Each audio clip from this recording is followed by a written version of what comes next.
Coming up on College Crossfire, we'll talk about our confidence levels in Texas football, the incredible World Series so far, and of course, it's spooky season. So watch out for some Halloween-type questions. All of this and much more on College Crossfire tonight. You know, I really think that Texas fans should start buying their tickets to the Cheez It Bowl, because I think that's where we're ending up this season. I respect the game. I'm going to get up, grab the football, go back with my teammates and give the ball to the ref. Shout out to the Tavern and the Austin Gooners. No, not that type of Gooner. Get out of my face. I've seen enough out of you.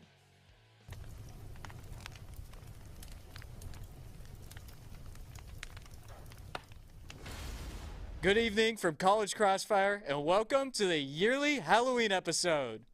Ooh. Thank you. I'm your host, CJ Krylowitz, and also your friendly caddy, and welcome to another show in this fall 2025 semester. We obviously can't wait to get this show started, but before we do that, I want to share that today's show is brought to you by Cap Metro, Austin's transit system. We connect you to work, school, play, and everywhere in between. So plan your ride to this weekend's game at capmetro.org. For those who have never tuned in before, here are the rules for tonight's show. There'll be 3 rounds containing 3 questions each. For every round, I'm going to dish out points in the amounts of 3, 2, and 1 based on our contestants' answers. Whoever has the most points from their answers by the end of the 3rd round will be crowned as this week's College Crossfire champion and will get the return for our next episode. But there's a catch. Everyone must know before we begin our 3rd and final round, better known as Rapid Fire, is worth double the points, meaning no lead is safe. Also, our contestants have not yet been able to see or prepare for these questions whatsoever, so they have to think on their feet and come up with the idea of the best possible answer. I must say, this is my favorite rapid fire this semester so far. So there's a tie by the end of the rapid fire. I have a bonus question ready that will help determine our Crossfire champion. Now that we've finally reviewed the rules, let's introduce our contestants. And so on first base, in a hot dog costume, welcome to the show, Parker Keston. Thanks, TJ. I thought hot dog was pretty appropriate with the World Series going on. I'm going to say, last time I was on the show, I kind of think I was robbed, so I'm back with a little bit of a vengeance. However, these two know much more about things like basketball and hockey than I do, so is it looking up? Who knows? We'll see. Unfortunately, I think a lot of people think they get robbed in College Crossfire. But on second base, welcome back to the show. She's dressed as Black Panther, Nat Sheldon. Hey guys, if you couldn't tell, I am Shuri from the Black Panther 2 movie, but I can't put the mask on because I can neither see nor breathe in it. So we're going to be going maskless today, but I'm excited to be back, talk a little bit about some sports with my girlies today. So yeah, it's going to be a fun one. All right. And then finishing it off on third base, dressed as a Detroit Red Wings hockey player. Welcome to the show, Ali Schreibman. Hi, y'all. Whoa, that kind of hurts my feeling, guys. Hi. Good to be here. It's my first time on the show. All right. Okay, TJ, that's enough. This bruise is real. Nat and I got into it in the parking lot over the Lions Super Bowl contention window. You should see the other guy. I'm very excited to be here. Well, I'm excited to have all 3 of you guys on the show. I understand that, Ali, this is your first time on the show, right? Nat and Parker returning for a second time this semester. Happy to get started with the Halloween episode for College Crossfire this year. And now that we've introduced our contestants, it's time to finally begin the game. The first question I have for you guys, after an exciting comeback victory in Starkville, the Texas Longhorns football team surprisingly still holds their own destiny in making the college football playoffs. But winning out is a very daunting and some might say spooky task. Why? Thank you. Why? Out of the remaining 4 games, the Horns play 3 opponents currently in the top 10 of the AP poll. So to you, what is the record for the last 4 games of the season, and why do you think it will go that way? And if you think they lose any games, tell me who you think they lose to. Look, I'm not one to have faith in my teams. Wow. However, I honestly do think we might go 3-1. I think we're going to lose to Georgia. I think that O-line is just going to crumble. against Georgia, I mean, Arch with 18 sacks on the season versus Gunnar Stockton to like 7 or 8. It is not looking up for this Texas team. I think there's no shot against Georgia, all due respect. However, there may be some Ryan Niblett magic in there. I do think for Vandy, I mean, obviously we're not sure about the Arch status, whether he's playing. Broadcasters love to talk about Michael Taft being out this week. So we'll see. I think, honestly, Texas can take it from Vandy. And I think we're going to beat Arkansas. Their defense is last ranked in the SEC, so we can force those turnovers on their offense. And A&M, I think, rooting for school pride and school spirit. Yeah, some might say the scariest part of the season right now is the Texas O-line. Nat? Yeah, I'm going to have to agree with Parker. I also have us going 3-1 and losing to Georgia. That Vandy game, this weekend, it is the day after Halloween weekend, so hopefully students show out and aren't hungover from the parties, but I think that'll be a good one. We're losing to Georgia. I know, man. Please, guys, show out. Against Georgia, we have no shot. I think Parker covered it. Gunnar Stockton looks really good. He doesn't turn the ball over much. Only 1 interception this season. He's very careful with it. His O-line protects him, and our O-line does not do that. And the game's in Athens. We're so cooked. Arkansas, we're going to win, but that is a game against one of the worst teams in the SEC away, and as we've seen from the Kentucky and Mississippi game, that game will probably be much closer than it should be. But, yeah, and then we have us losing or winning against A&M as well. Yeah, it's at home. Okay. I hate to be the bearer of bad news, guys. I think we're going 2-2 to finish the season. I'm really nervous for Vanderbilt this weekend, especially if Arch doesn't play. Vanderbilt has the 12th ranked run defense in the nation, and if we don't have Arch, we're going to be relying a lot on our run game. Additionally, they're putting up over 38 points per game. So if our defense plays like they did last week, I think we're cooked. So I do not think we eke this one out against Vanderbilt, unfortunately. Georgia, I don't have to say anything else. These guys pretty much covered it. We don't have a shot. Arkansas should be an easy win, which is why I think we're going to win it in overtime. And Texas A&M is always little brother, so I think we trounce them to close the season. Interesting. So you really think that we're taking Arkansas to overtime, huh? Yeah, probably. Okay. All right, so great answers all around, I will say. I'm going to have to give – I think I'm going to give Parker the 3 here, right? You did say I think that I agree with the 3-1. I think if we lose to anybody, it's obviously going to be the away game to Georgia. We haven't played good on the road. I don't think that there's any way that we can really trust this team to play good against Georgia. All we can hope is that they keep it pretty close. But, yeah, I'm going to go 3-1 here, lost to Georgia. Parker, so you get the 3.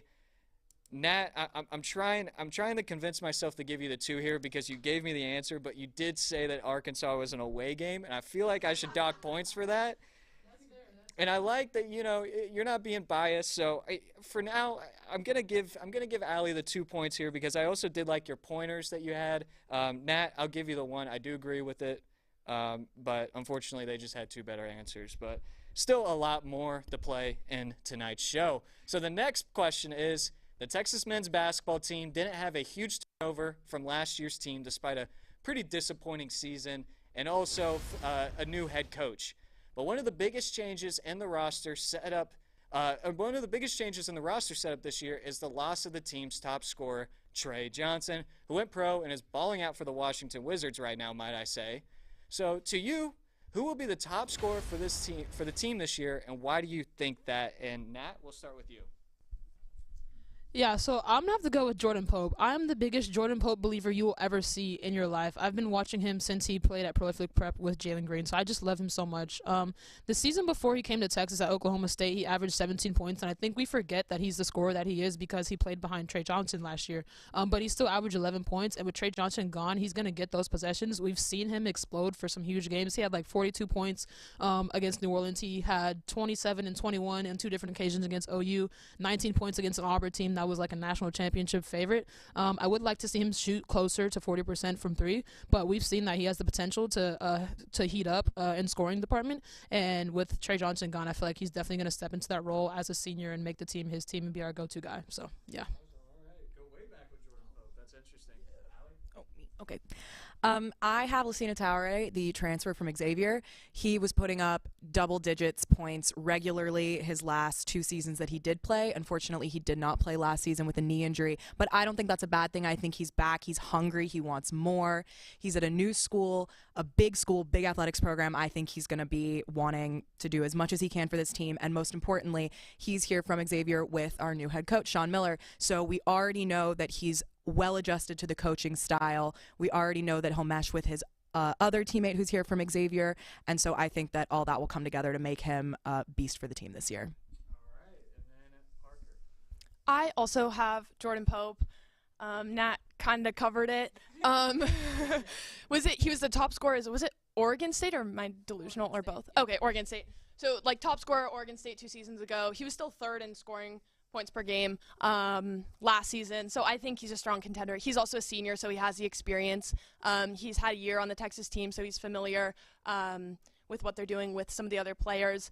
So it'll just be about how he can adapt to that coaching. But I think he'll step up and make some big plays this year for top scorer. All right, yeah, I mean, I have to say that I'm not the biggest fan of Jordan Pope, but I do agree with you guys. Well, I didn't mean to strike a chord.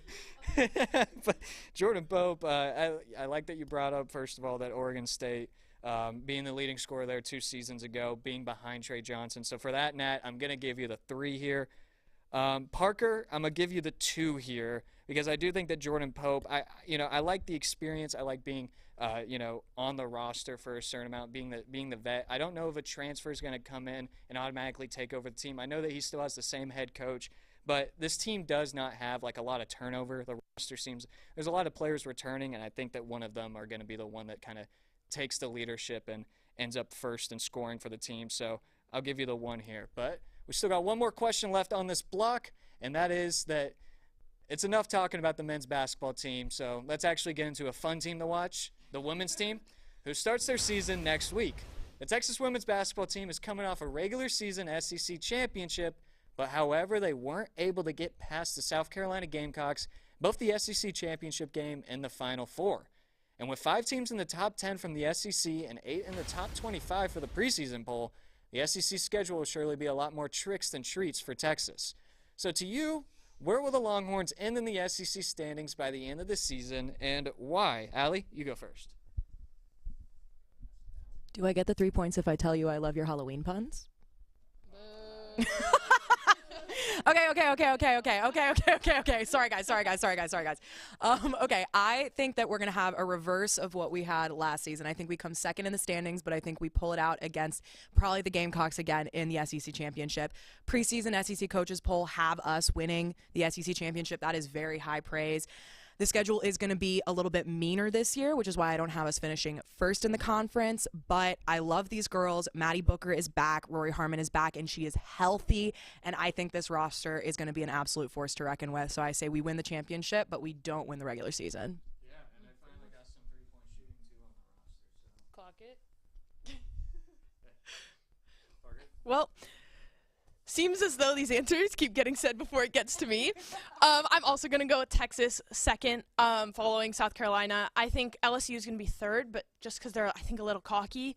I think a big storyline this season is just with the injury. South Carolina is a very injured team right now. I mean, Ali said it. Texas has Roy Harmon back. Maddie Booker. I mean, like, with the coaching talent's undeniable, like, at least between those top 3. But I'm also going to go with Texas second.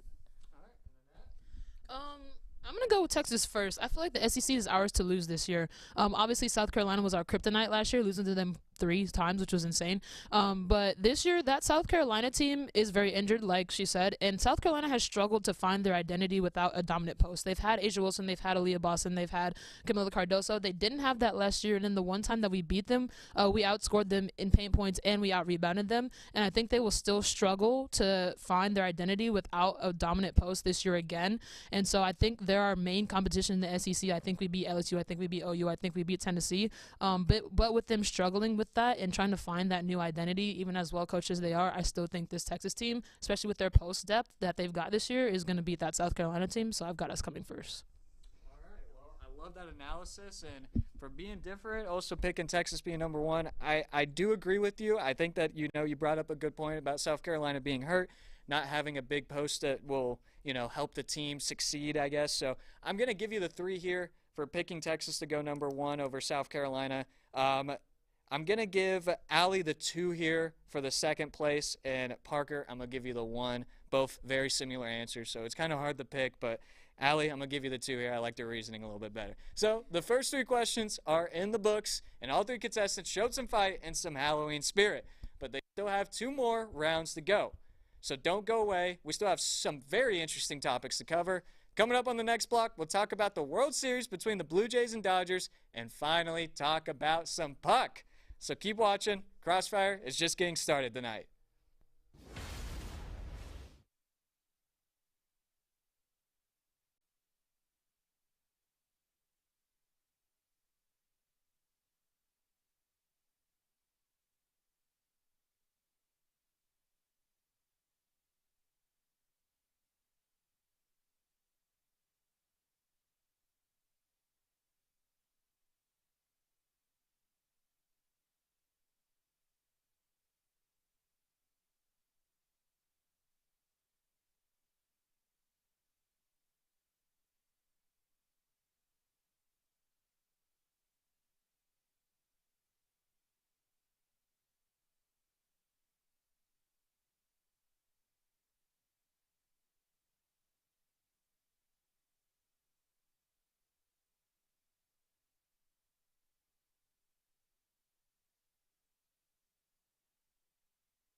Sorry, just cleaning the mic, just doing caddy duties or whatever. But all right, welcome back to College Crossfire. After 1 round, we have Nat leading us off at 7 points, Parker at 6, and Ali at 5 points.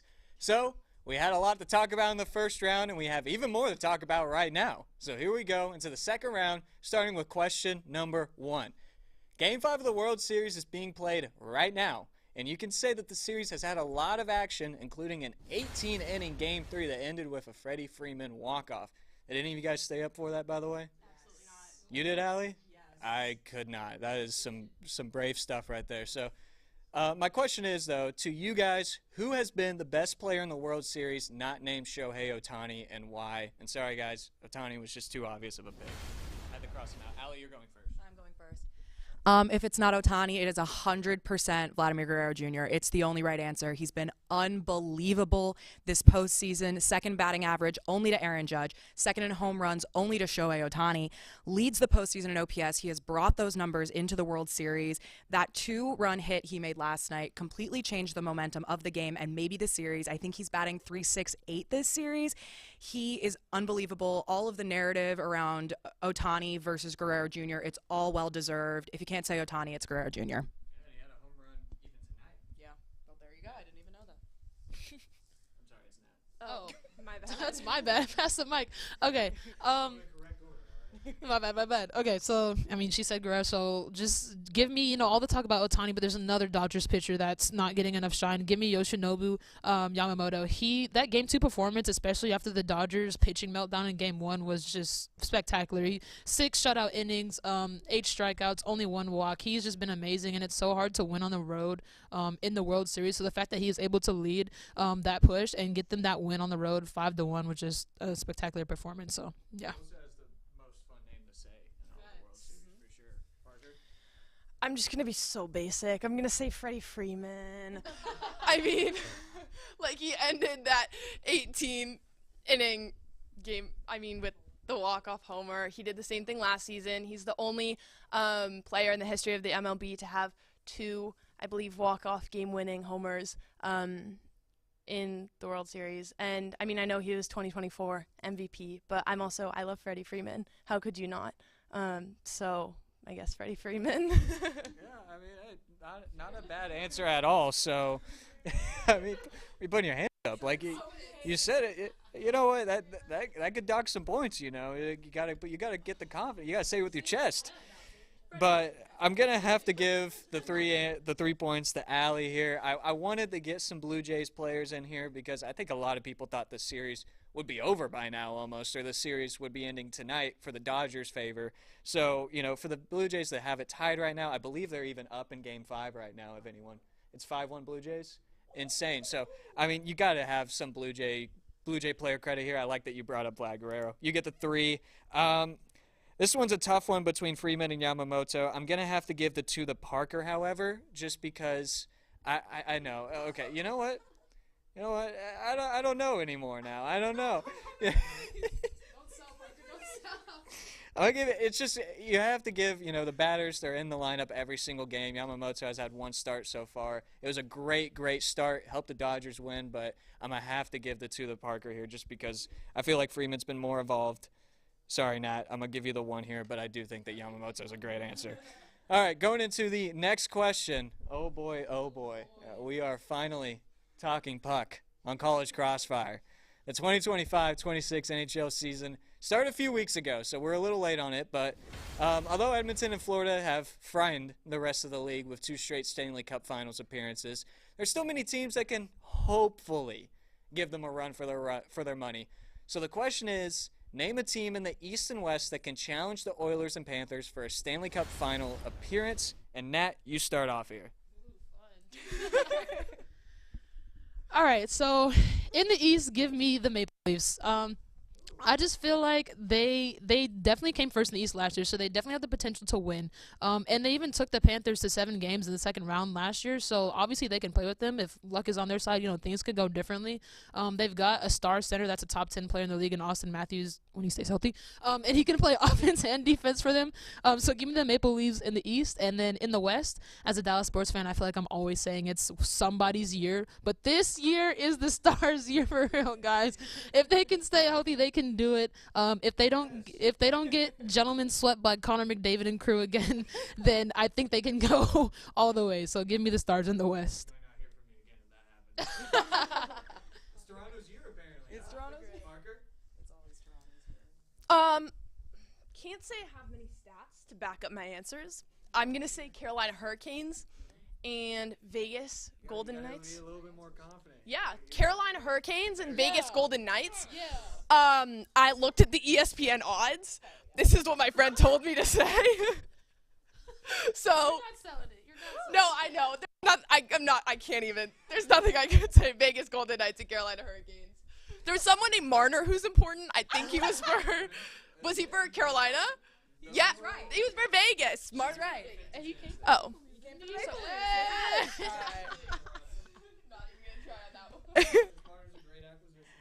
Yeah. All right, well, the good news is neither the Panthers nor the Oilers have had a great start this year. Connor McDavid has lost me my fantasy week every week so far this season. Shout out to you, Connor. In the East, give me the New Jersey Devils. They look great this year. Offense, defense, special teams, all firing. Their power play is good. Their penalty kill is better. They are tied 6th in the league for goals for. They were 3rd in the league for goals against until last night, but I'll get there. They look really good. What they're doing is sustainable. Like the Penguins, for example, look really good, but they're on this PDO bender. They're going to regress hard and fast. I think that the Devils are doing what they need to do I did. The Devils are going to do what they need to do to keep this going all season. The Avalanche will never stop being a threat until they lose Cale Makar on defense and Nathan McKinnon on as a forward. They are currently leading the league in both goals for and goal differential. Sorry, guys. Sorry, Gabriel. And yeah, I just don't see the West ever. I think that. Sorry, you're freaking me out. The Avalanche are going to be a really hard team to beat when they get their power play rolling. Their penalty kill is really good. It's at 90%. Detroit Red Wings player didn't get the 3 points here. Being rushed on time, you still had great answers. I agree with Colorado. I think the New Jersey Devils is a great answer. They have a healthy Jack Hughes finally. Jacob Markstrom is going to be a net for them. That's a big get for them. Avalanche, just amazing. Full Landeskog return, too. I'm going to give you the 3 points here. I think it was pretty obvious. the funny thing is that my number one answers for both the East and the West were Carolina and Vegas, but I have to give off reasoning purposes Nat the 2 points here, even though I certainly do not agree with your choices. I think Toronto is just the Dallas Cowboys of the NHL. They're never going to make it to the finals. And the Dallas Stars, I mean, they have not proven in any fashion that they can get past Edmonton. So I think that it's not my favorite answers, but you did get the 2 here, so congratulations, Parker. You had the right answers, just not the right reasoning, unfortunately. So I'm going to have to give you the 1 here. All right, going into the last question of the block. The NFL is entering Week 9, and what is more haunting to a team than having to fire your head coach? Well, the college football world has been firing head coaches left and right. The NFL has yet to do so this season. But with that being said, there are plenty of head coaches on the chopping block right now. So to you. Wait, who? Kendall's giving me a fact check. I apologize. The Titans did fire their head coach. Yeah, it doesn't affect my answers though, however. So to you, which NFL coach is the most likely to get fired before the season ends? Parker, we start with you. This question I can do. I'm going to go with Mike McDaniel, Miami Dolphins. I mean, when you've got someone like your quarterback, Tua turned the ball over, you could say. I mean, that's really tricky. Team morale is terrible. I mean, you've got Tua dissing his own team, saying, oh, they're not showing up to the players-only meetings, and then Mike McDaniel calling out to it. It's just ugly. Team morale is bad. Dolphins have for Mike McDaniel, who's a seemingly offensively minded coach, Dolphins are the 28th ranked offense in the NFL. There's also that quote in a presser a couple weeks ago. Mike McDaniel said something to the extent of, like, to win the game, you have to win the game and to not lose by playing the game. I mean, that kind of says it all. So I think, yeah, I can't argue with that. So I'm going to go with Mike McDaniel. I mean, he's not wrong. Is it Ali? Great news. I'm also going with Mike McDaniel. Very excited to say it.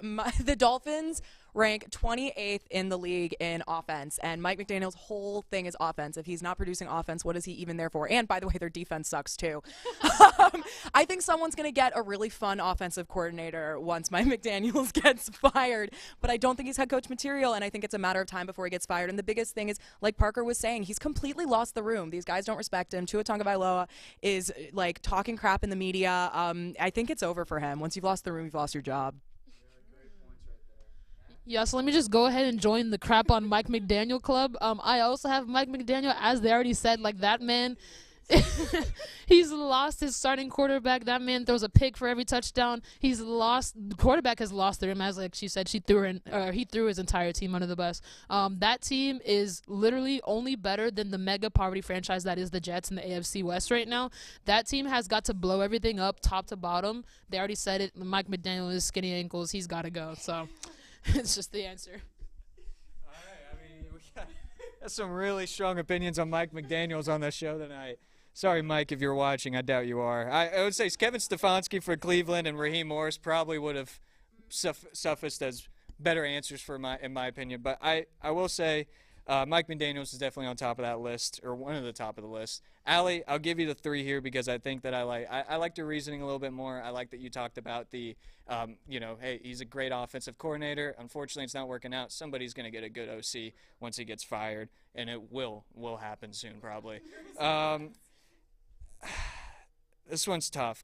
I might have to have you guys just rock, paper, scissors for the 2 points almost because I'm having a tough time.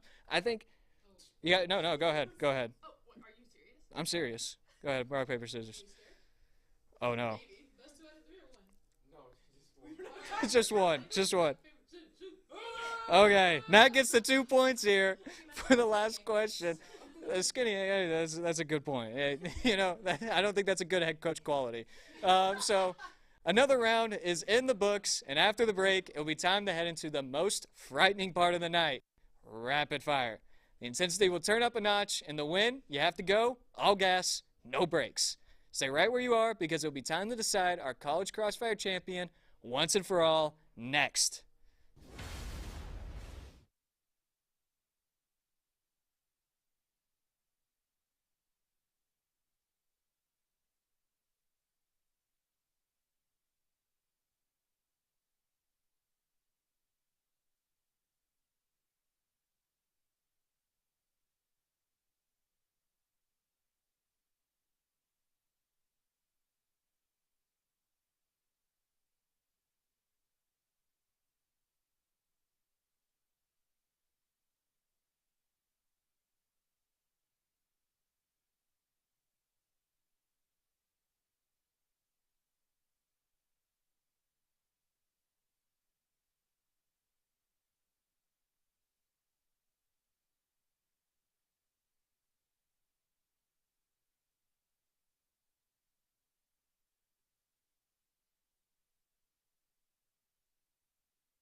True. Welcome back to College Crossfire. After a great round 2, we have Ali taking the lead at 14 points, Nat in second now at 12, and Parker sad hot dog over here at 10 points. But 2 vlogs are down and only 1 remains. Grab your popcorn and Halloween candy if you already have it, because this next round is for all the marbles. It's time for rapid fire. Once again, the points are doubled and the panelists have not prepared for these questions whatsoever. It's going to be all gas, no brakes from here on out. So let's get right into our first question. Thank you, Nolan. Brian Kelly, man oh man, where do we even start? The popular and sometimes, definitely majority of the times, controversial head coach was let go from the LSU Tigers after a humiliating home loss against Texas A&M last weekend. With being fired, LSU is now having to pay the largest college football buyout in history, only behind Jimbo Fisher. The buyout for Brian Kelly rounds to about $54 million. I don't know about you guys, but being Brian Kelly really doesn't seem too bad right now. So for this question, I'm going to make you guys Brian Kelly. You just got fired at LSU, but you're $54 million richer, excluding taxes and whatnot. So, what do you do with the money and why? I'll leave somebody. I'll take it. That's hard. Me personally, if I had $54 million right now, I would book an appointment with Roger Goodell, and I would want to know everything about what's going on with the Kansas City Chiefs. I'm very, very curious. I need to know if the refs are being paid. Roger personally, greedy people over there. You never know. You know what? I feel like if I'm $54 million richer for being absolutely terrible, I'm just going to go ahead and hang up the coaching the pads, whatever you want to call it. I'm moving to Costa Rica. I'm calling Mike McDaniel because he's going to be right there with me. And I'm buying me a mansion down there. I'm paying for everything I need. That includes whatever you want to imagine. And I'm just living my life up with $54 million and no job. First of all, get me out of Louisiana. Second of all, especially, Baton Rouge, come on. Okay, that's number 1. Number 2, let's go on, let's do some, humanitarian stuff maybe. Let's, donate it to some good causes. And then, I'm not done. And then, if it were me. And then last, let's go on just, a really good vacation. Let's take a big, maybe across Europe, luxury vacation. I think that sounds really nice. Yeah, you can't go wrong with giving to charity, right? You can't go wrong. I would be a horrible person to not give you some points for that. So, moving on to the next question. We won't reveal who got the points until the end of rapid fire. So, second question. It is a very common and expected practice for a UFC fighter to call out their next desired opponent after a win. Now, it doesn't mean that will actually happen, but it does generate some excitement, and it gives them some it generates hype. So the next question I have is, if you guys had a choice to call out someone to fight, and this could be anyone in the entire world, doesn't have to be a UFC fighter, you just want to fight, you can call out anyone in the entire world. Who are you fighting? All right. Okay. So I'm gonna preface this by saying 6'1". Have y'all seen the Guinness Book of World Records, the shortest woman in the world? That's insane. I'm fighting. She's like maybe this tall. I'm assuming I need to win the fight. I'm literally taking her and I'm punting her. That's a fight that I'm winning. I'm calling her out. I gotta do what I gotta do. If I want to win that fight, that's what I'm calling out. I'm sorry if that's unethical, but I said what I said. Wait, don't give it to me. I'm not ready. Oh my god. Oh my gosh. Oh my gosh. If I can pick anyone in the world to fight, give me Brian Kelly. Give me Brian Kelly. I love to sock him in the face. I love to hit Brian Kelly. While we're on the topic of Brian Kelly. Genuinely, just because this is the first thing I can think of. Let's go with Gronk, but give me not physical fighting, make it mind games. Put us in an escape room and make that the fight and see who wins. I would rather go with Baby Gronk. I think with Baby Gronk, I would have given you the 6 points. points right there. But Gronk, that's interesting. It's a chess match? Okay. Okay, interesting. All right, we got one last question for tonight. So, as we are all in the Halloween spirit, pretty obvious here, it would be criminal to not have a Halloween-centered question on the show tonight. We all enjoyed trick-or-treating as a kid and would love dressing up in our costumes, and we're still dressing up in costume. In my opinion, the best part of the night, however, was dumping all your candy out of your bag and seeing what variety you got and seeing how much you got of your favorite candies. If you had to pick one Halloween candy, however, what would be your favorite and why? Pretty simple question here after the first two. You don't have an answer, Parker? I thought that's how you took mine. Oh my god. I got you. I mean, well, my favorite has always been the little mini Hershey bars. I love chocolate. I love big Hershey bars, and those are my favorites. I would always trade for those, especially when you freeze them. Frozen chocolate bar is the best. Frozen chocolate's amazing. I'm allergic to peanuts, so I can't eat a lot of chocolate. But give me the king-size bag of Skittles, like that big bag of Skittles. Especially the purple one, like the wild berry. Those are so good. And you go to like the rich white neighborhoods, and they give you like so many of those. So give me the king-size bag of Skittles. I would say Twix, and when they give you the full-size Airheads. So both. Like you got one fruity option, one chocolate option. Yeah. I like that. So you gave multiple. I don't know if that. I think it counts. I'll give you the credit there for a full answer there. All right. Let me add this up real quick. What a night this was for College Crossfire. We better add some of this stuff in the intro. Got a lot of out of context moments that we could definitely take advantage. So, again, one special episode. I'm glad we all had fun. There can only be one winner. So, on this special College Crossfire episode, the champion is, drumroll,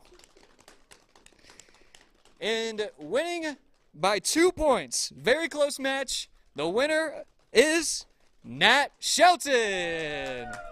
We have time for FaceTime, right? All right, Nat. I'm sorry for saying that I was going to punt a 4-foot woman, guys. I'm just trying to win the fight, okay? But I had so much fun with you guys. Thank you guys so much. I love you, Parker. I love you, Ali. This was such a fun episode. And my digital footprint, I hope it's not cooked. So, thanks, guys. You're cooked. They're going to find this one way or another. They're going to find this. Well, impressive show from all of our panelists. That was one of the best episodes we've had all semester. Great job to all you guys, especially our winner, Nat. Congratulations. Here's the trophy. Let me just clean it off real quick. Get the caddy working. There's your club. But that'll wrap things up for us here on College Crossfire tonight. Thank you to everyone who makes this show possible, from the contestants to the in-studio personnel, all the people in Master Control, especially our executive producer, Gabriel Silva. And to you, the audience, thanks for watching. Remember to tune into our other shows here at TSTV Sports, which include the 1-0 Sports Show on Friday at 11 and College Press Box Tuesday at 6. We're glad you joined us here for College Crossfire and hope to see you next Wednesday at 9. This has been TJ Kurlitz. Have a great night.